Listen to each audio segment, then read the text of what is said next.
Sebelum saudara duduk, mari kita lihat bersama-sama mega project yang akan kita baca bersama sebagai komitmen kita. Mega project hari Jumat kita baca bersama-sama. 1, 2, 3. Setia, bersyukur, penundukan diri, ketulusan. Sekali lagi Bapak Ibu, setia, bersyukur, penundukan diri, ketulusan. Silakan duduk saudara, beri kemuliaan.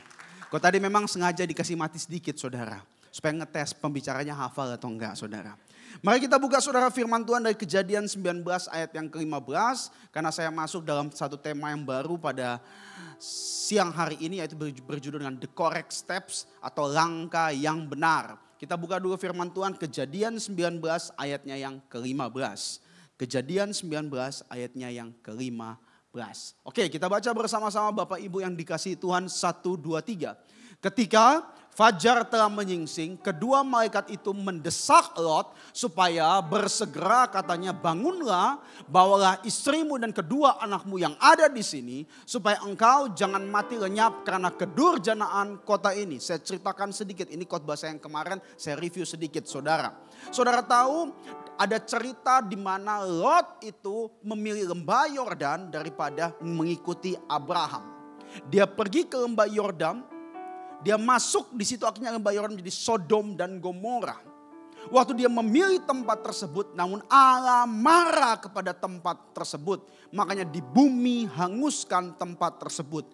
Namun Tuhan kita adalah bukan Tuhan yang menyerah dengan kita, yang gampang menyerah.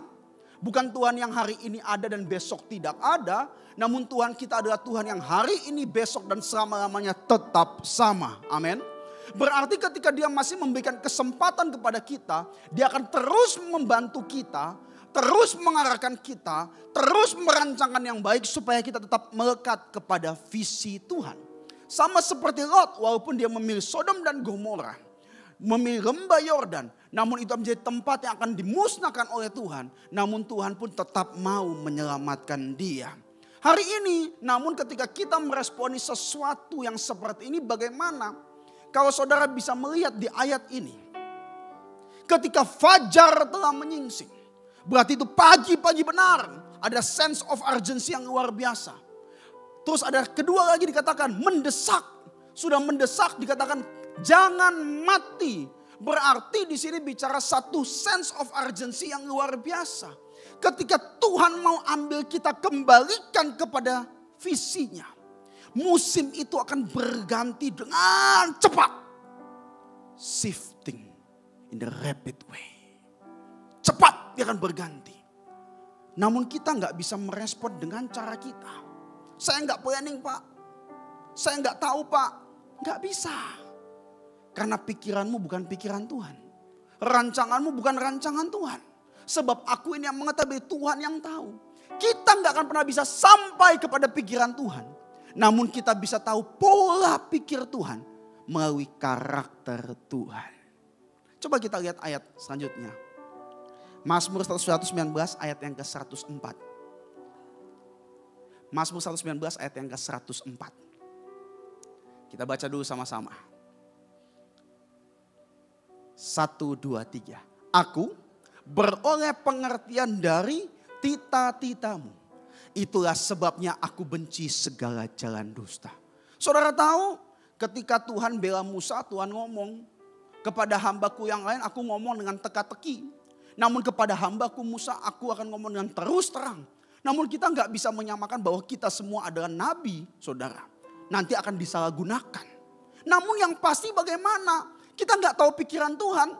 Namun ketika Tuhan mau rubah musim kehidupan kita, kita harus respon dengan benar. Respon itu bagaimana? Ketika kita mempelajari isi hati Tuhan, mempelajari karakter Tuhan. Karena isi hati Tuhan bukan terletak di luar daripada firman. Karena isi hati Tuhan terletak di dalam firman. Makanya firman Tuhan berkata, barang siapa tinggal dalam aku dan aku di dalam dia, maka ia akan berbuah banyak. Amin. Barang siapa tinggal dalam firmanku dan firmanku tinggal dalam dia, mintalah apa saja. Berarti permintaan bisa kita minta. Namun hari ini firman itu tinggal gak dalam hati kita. Makanya ayat ini berkata luar biasa. Aku, pemazmur katakan, beroleh pengertian dari tita-titamu. Itulah sebabnya aku benci segala jalan dusta. Yesus adalah jalan. Banyak orang ngomong ada penerang jalan, ada penunjuk jalan. Namun Tuhan kita Yesus Kristus satu-satunya Tuhan yang bisa berkata, akulah jalan. Bukan cuma itu. Waktu sudah dia berikan jalan, dia ngomong, akulah kebenaran. Akulah aletheia. Akulah the absolute truth. Berarti setelah jalan ini benar. Namun waktu kita berjalan, bukan cuma semau kita sendiri, dia katakan. Namun aku juga hidup. I'm the way, the truth, and the life. Berarti dia juga hidup. Berarti dia mau kehidupan kita bersama Tuhan bukan jangka pendek. Kehidupan kita bersama Tuhan adalah jangka panjang. Amin. Katakan kiri dan kananmu, bersama Tuhan jangka panjang. Kalau jangka pendek itu apa? Saudara punya masalah, diberikan solusi, selesai. Saudara berdoa minta mujizat, diberikan. Itu jangka pendek Bapak Ibu. Namun jangka panjang bicara apa? Setelah saya dapat mujizat, saya sadar ada kuasa yang bekerja. Dan saya harus bersaksi tentang Yesus. Ayat yang selanjutnya. Bagaimana kita bisa pelajari pikiran Tuhan? Bagaimana kita bisa belajar pola Tuhan? Kalau saudara bertemu dengan seseorang, saudara tahu dia suka makan apa, dan saudara berikan makanan kesukaannya, pasti dia akan punya kemungkinan akan lebih bahagia. Hari ini mirip juga. Kita mungkin gak tahu isi pikiran Tuhan karena pikiran Tuhan terlalu luar biasa. Maha kuasa dan maha besar. Kalau kita cari tahu pun belum tentu kita mengerti. Namun kalau kita tahu karakternya, kita tahu yang menyenangkan Tuhan. Dia pasti tahu atur jalan yang baik kepada kita. Karena orang yang bisa menyenangkan Tuhan adalah orang yang berkenan kepada Tuhan. Langkah orang yang hidupnya berkenan kepada Tuhan ditetapkan oleh Tuhan. Kita baca ayat ini bersama-sama. 1, 2, 3. Firman itu pelita bagi kakiku dan... Berarti firman itu pelita. Dia pelita bagi jalan kita dan terang bagi jalan kita. Cara kita tahu karakter Tuhan. Cara kita tahu isi hati Tuhan. Hanya lewat firman Allah. Kenapa? Nubuatan akan lenyap. Bahasa roh akan berhenti. Karena itu jangka pendek. Namun kasih selama-lamanya. Kenapa? Karena kasih yang sempurna melenyapkan segala ketakutan. Allah adalah kasih.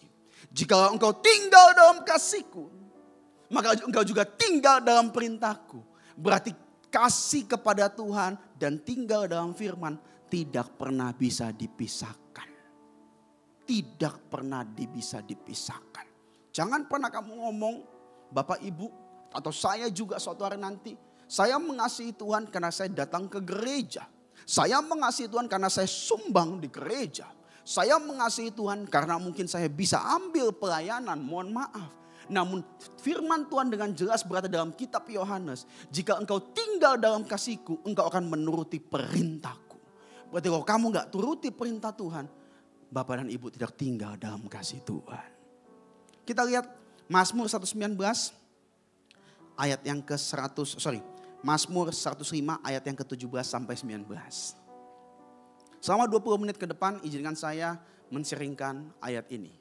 Mazmur 105 ayat yang ke-17 sampai 19 kita baca bersama-sama. 1, 2, 3. Diutusnyalah seorang mendahului mereka, Yusuf yang dijual menjadi budak. Terus ayat 18.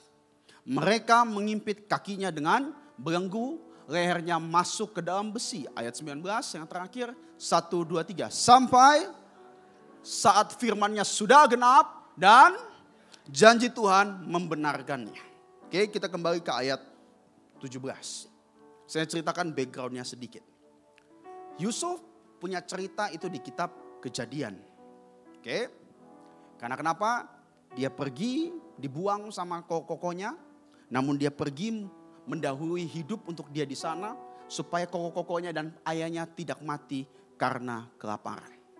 600 tahun setelah itu muncullah Daud. Yusuf membawa orang Israel ke Mesir. Musa membebaskan orang Israel dari Mesir. Daud dipilih sebagai raja Israel ketika mereka keluar dari Mesir. Namun dalam ini kita akan masuk dalam cara pandang daripada Daud mengartikan cerita Yusuf. Kenapa? Karena ini bukan cerita langsung dari Yusufnya. Karena ini cerita daripada pemazmur. Berarti ada unsur di sini dia dalam kesulitan, dalam pertobatan. Kalau saudara lihat dalam Mazmur 105 ayat 1 sampai 45 saudara. Itu berbicara tentang di mana ada refleksi iman dari seorang Daud. Refleksinya terhadap apa? Kejadian Abraham, kejadian Musa, dan kejadian Yusuf. Oke. Namun kita mau lihat hari ini bagaimana kejadian Yusuf yang direfleksikan oleh Daud.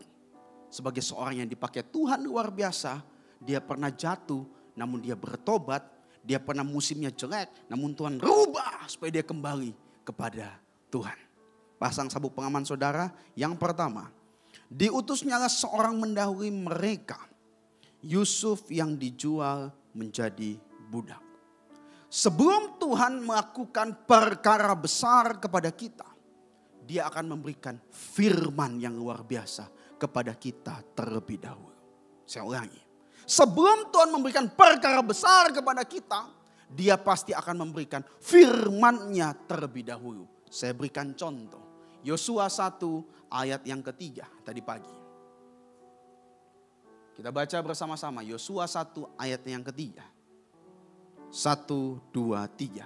Setiap tempat yang akan diinjak oleh telapak kakimu, kuberikan kepadamu seperti yang telah kujanjikan kepada Musa. Setiap tempat yang akan diinjak, sudah diinjak atau belum Bapak Ibu? Belum.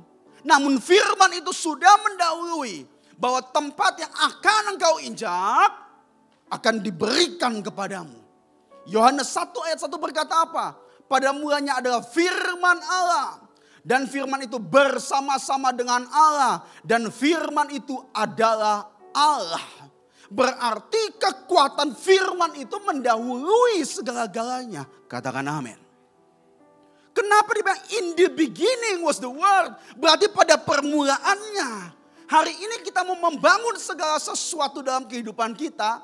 Membangun pelayanan, membangun bisnis, membangun keluarga. Kalau dasar kita bukan firman, saya katakan pasti roboh. Kenapa? Kalau dasarmu psikologi, dasarmu dari luar, itu dari luar masuk ke dalam. Namun firman cara kerjanya berbeda. Firman dari dalam dia mempengaruhi keluar. Amin. Jika firman tinggal dalam engkau dan engkau tinggal dalam aku, mintalah apa saja. Berarti firman itu bekerja dari dalam. Makanya dikatakan in the beginning. Hari ini apapun yang kita mulai dalam hidup ini di tahun 2025, selalu kita harus ingat bahwa firman itu harus mendahului. Lukas 1 ayat 41 kita buktikan lagi. Kenapa Daud orang yang sederhana bisa mengalahkan Goliat yang besar cuma dengan kerikil dan katapel? Kenapa? Karena dia punya unsur keberuntungan ketika dia serang Goliat kena titik buta. Firman Tuhan berkata apa? Barang ia yang kesukaannya merenungkan Taurat siang dan malam. Betul kan? Ia seperti pohon yang ditanam di tepi aliran sungai. Apapun yang dia perbuat pasti berhasil dan beruntung. Amin. Pada musimnya akan berbuah lebat. Artinya apa? Ketika firman tinggal dalam kita, ada faktor X yang tidak pernah bisa kita kendalikan. Namun faktor tersebut Tuhan yang mengendalikan. Dan dia tahu titik yang terbaik. Ketika engkau cuma usahakan sedikit. Kenapa orang banyak berusaha banyak namun mendapat sedikit? Ada yang berusaha sedikit namun mendapat banyak. Jangan pernah remehkan firman. Karena firman punya kekuatan yang luar biasa. Lukas 1 ayat 41. Ketika Elizabeth mendengar salam Maria, dia mengatakan shalom, dia mengatakan firman Allah, melonjaklah anak yang di dalam rahimnya, dan Elizabeth pun penuh dengan Roh Kudus. Berarti roh dalam hidup kita bisa bangkit. Bagaimana roh itu bisa bangkit? Bukan cuma dengan liturgia yang ada, bukan cuma dengan semua yang baik, Namun roh kita bisa bangkit ketika firman itu hidup.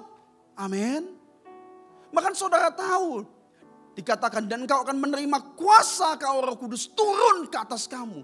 Berarti kuasanya Roh Kudus kepada kita supaya kita bisa membagikan apa yang menjadi ajaran Yesus. Orang Majus, saudara, dia dapat visi bintang. Namun dia tidak langsung menuju tempat kelahiran Yesus atau Yesus dibesarkan karena dia harus pergi ke Herodes.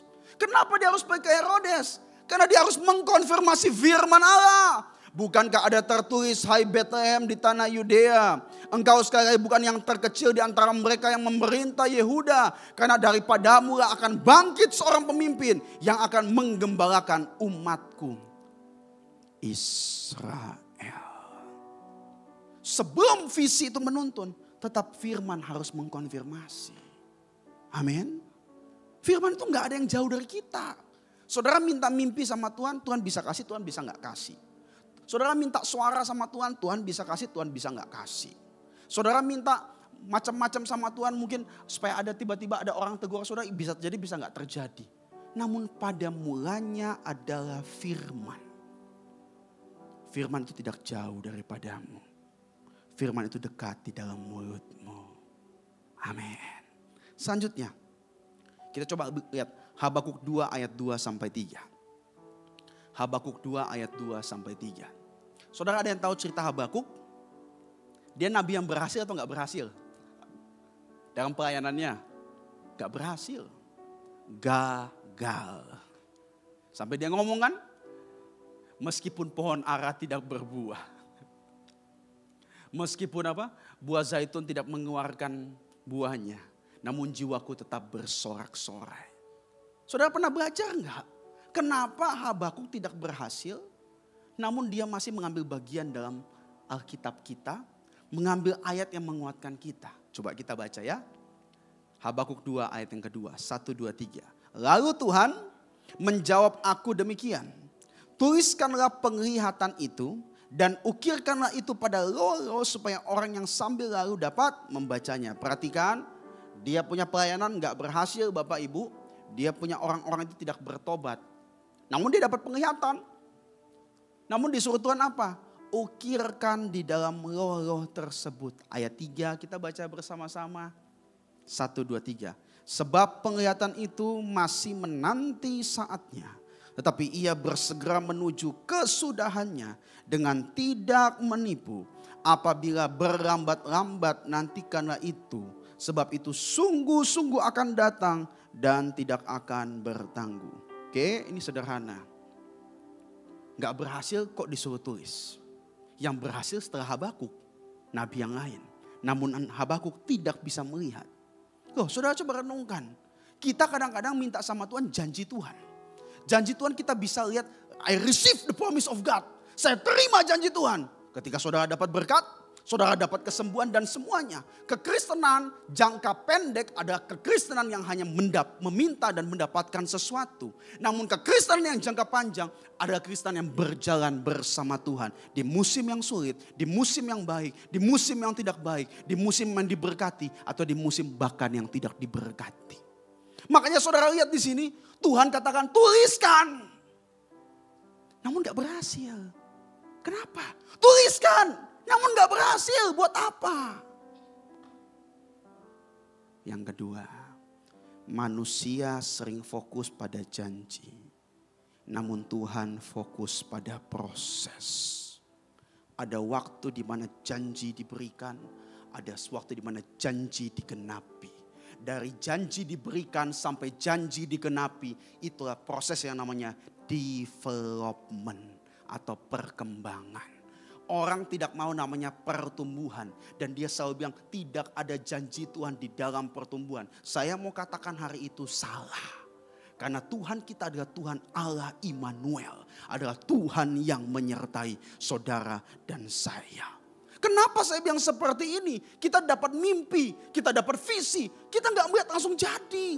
Namun dalam proses realisasinya mungkin terjadi kemudian hari. Namun dalam proses ini adalah proses development. Di mana karakter kita diasah, karakter kita diuji, kesetiaan kita diuji. Saudara dapat berkat langsung, tidak pernah menguji kesetiaan. Saudara dapat masalah selesai langsung, saudara tidak pernah dapat namanya kesabaran. Saudara langsung dapat sesuatu daripada Tuhan, saudara tidak tahu apa artinya belas kasihan Tuhan. Yosua 1 ayat yang kelima. Jangan hari ini kita itu punya sindrom. Orang Kristen punya sindrom. Sindromnya apa Bapak Ibu? Prodigal son syndrome. Tahu gak apa itu?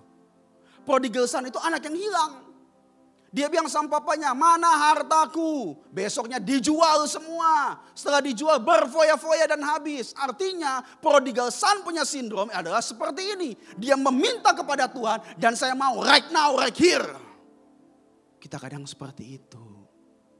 Itu kekristenan yang jangkanya sangat pendek, sangat singkat. Janganlah seperti itu. Kalau saudara punya sindrom anak yang hilang, saudara akan cepat hilang dan menguap. Hidupmu ini sama seperti uap.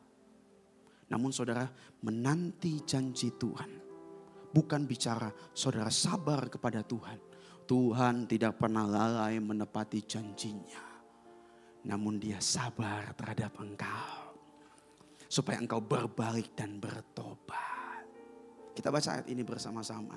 1, 2, 3. Seorang pun tidak akan dapat bertahan menghadapi engkau seumur hidupmu. Seperti aku menyertai Musa. Demikianlah aku akan menyertai engkau. Aku tidak akan membiarkan engkau. Dan aku tidak akan. Wah, ini luar biasa. Kita kadang cuma mau lihat janji Tuhan berikan. Dan realisasinya saya terima, selesai. Bukankah firman Tuhan lebih baik memberi daripada menerima? Amin. Artinya apa? Kalau kita mental menerima, berarti kita mau janji itu langsung kita terima. Kalau mental memberi, saya tahu ada proses di mana janji diberikan, di mana janji itu terjadi. Kalau saya memberi, berarti saya menikmati proses bertumbuh berjalan bersama Tuhan. Loh, kok bisa?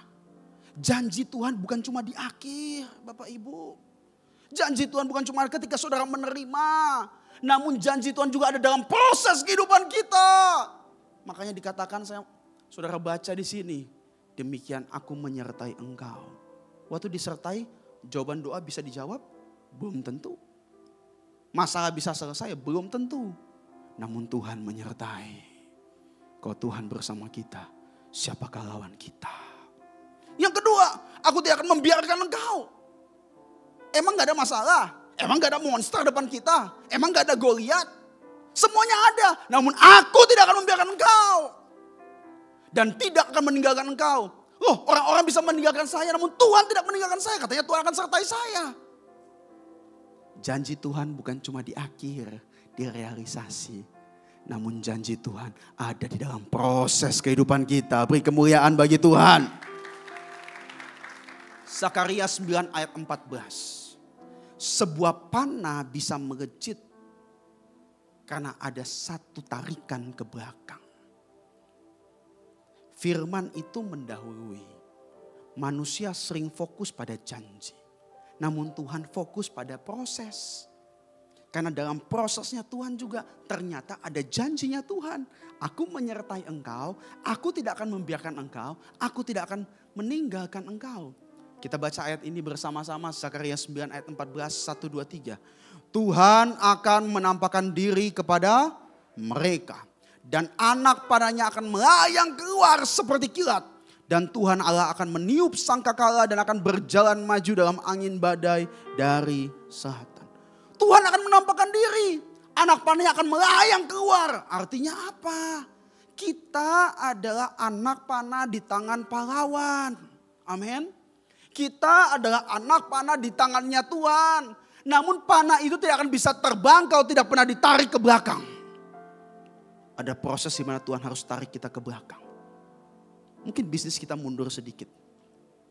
Mungkin waktu kita habis sedikit. Mungkin kesehatan kita akan mundur sedikit. Namun itu bagian dalam proses pertumbuhan dan perkembangan.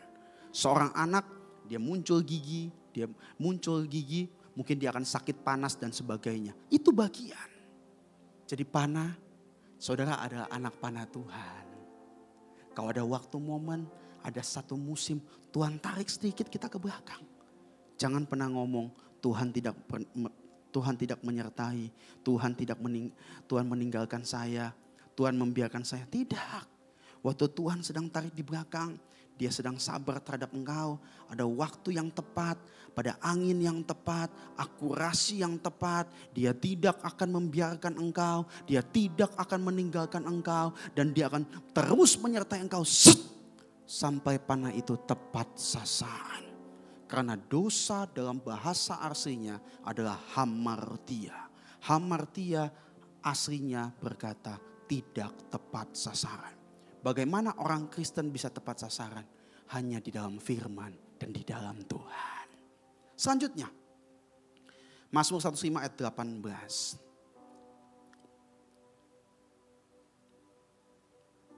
Mereka mengimpit kakinya dengan belenggu, lehernya masuk ke dalam besi, ayat 19, sampai saat firman-Nya sudah genap dan janji Tuhan membenarkannya. Ada Tuhan berikan janji, ada Tuhan buktikan janji tersebut.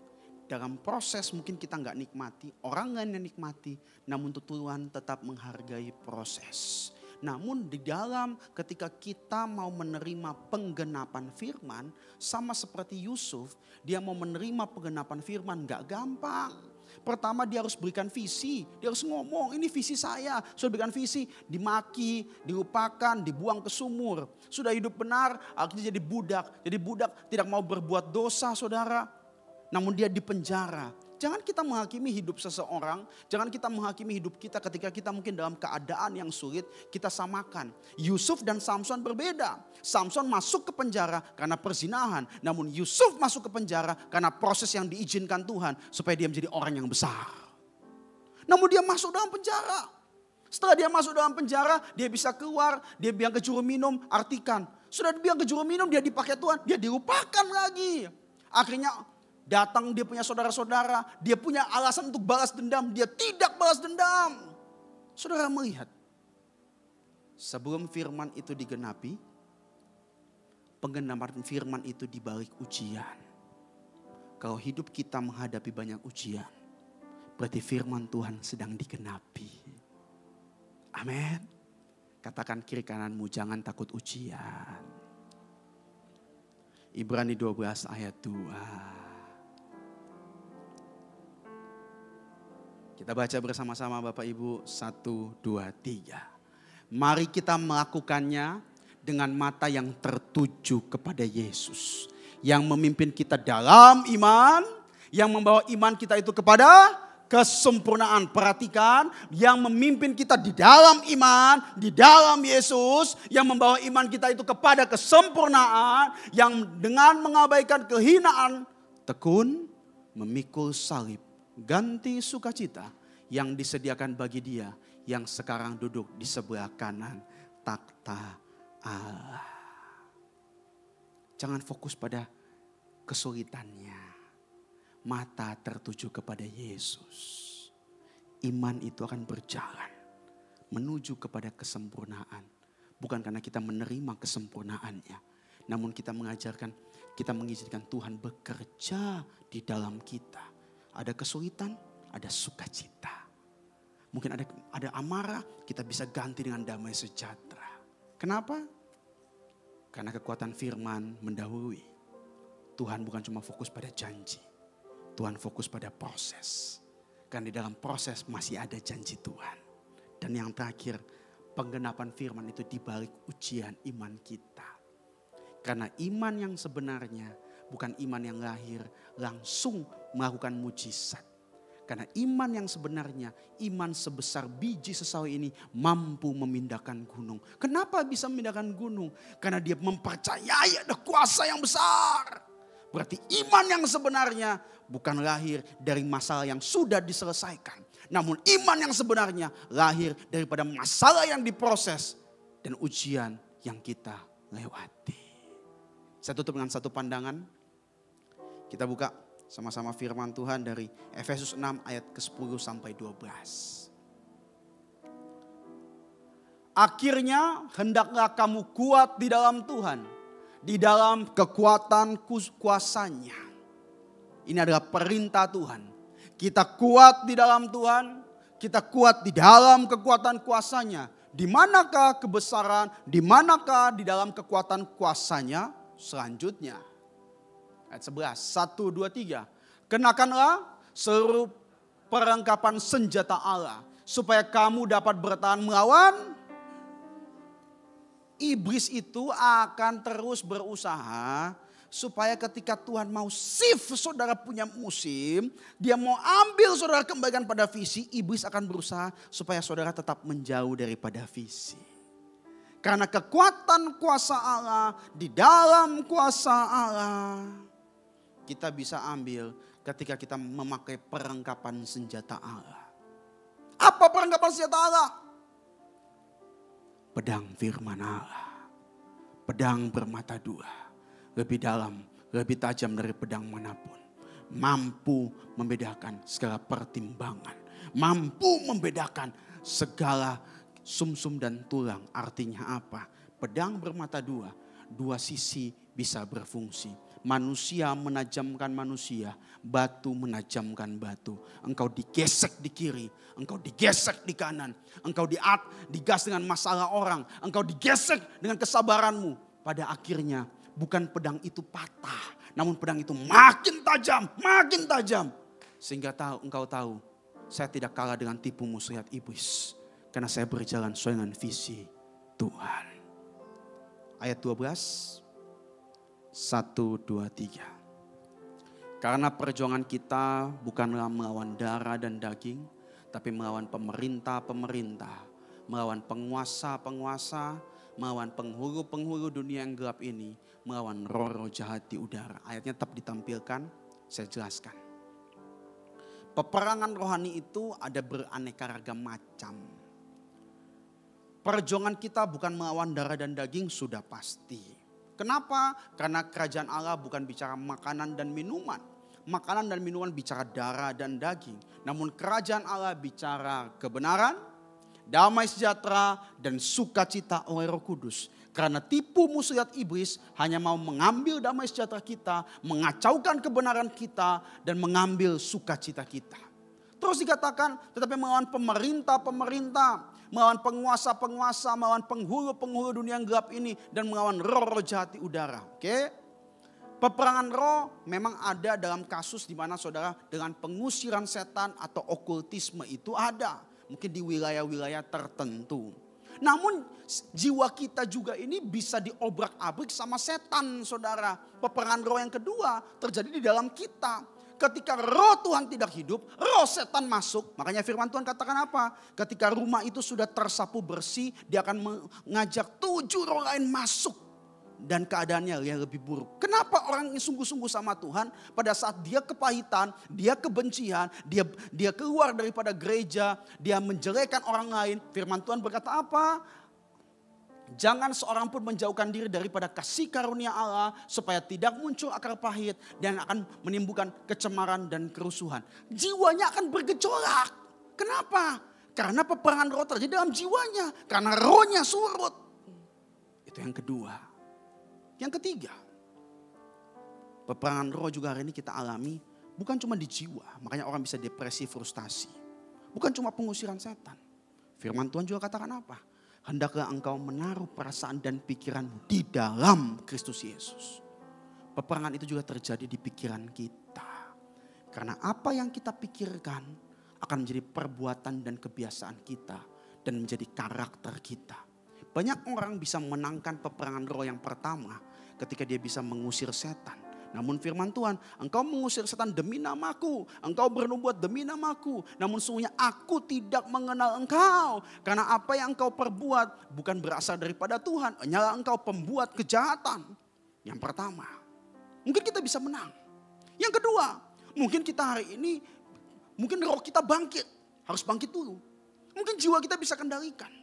Namun yang ketiga, kita gak boleh sampai di sana. Pikiran kita tanggalkan tertuju kepada Yesus. Dari iman kepada iman, sampai iman pada menuju kesempurnaan. Dan pikiran kita akan menjadi karakter kita. Itu juga bagian peperangan rohani kita. Kenapa ada orang sukanya marah, menjelekkan orang lain, karakternya jelek. Itu juga peperangan rohani kita. Yang hari ini harus kita kendalikan pikiran kita. Taruh di dalam Yesus. Ketika ada karakter Kristus, kita akan menang di dalam peperangan ini. Mari kita tundukkan kepala, kita berdoa.